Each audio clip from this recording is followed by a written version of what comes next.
আসসালামু আলাইকুম। অত্যন্ত ভারাক্রান্ত হৃদয় নিয়ে আপনাদের সামনে হাজির হয়েছি। আমি যখন কথা বলছি আপনাদের সাথে, ঠিক তখনই গাজায় মুসলমানদের উপর চলছে নির্মম অত্যাচার, নির্যাতন। গাজার দিকে তাকালে কষ্টের হৃদয়টা ফেটে যায়। যখন আমি আমার নিজের সন্তানের দিকে তাকাই, তখন অনুভব করতে পারি সেই গাজায় শিশুহারা মা বাবার যন্ত্রণা কত।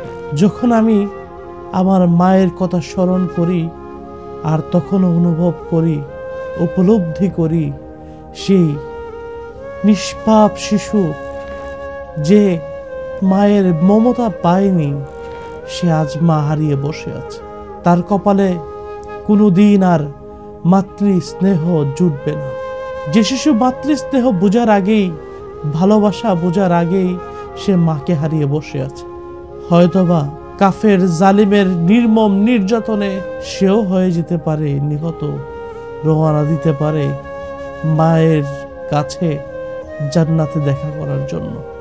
এমন এক নির্মম নির্যাতনের সময় আজ সারা মুসলিম বিশ্ব আমরা নীরব।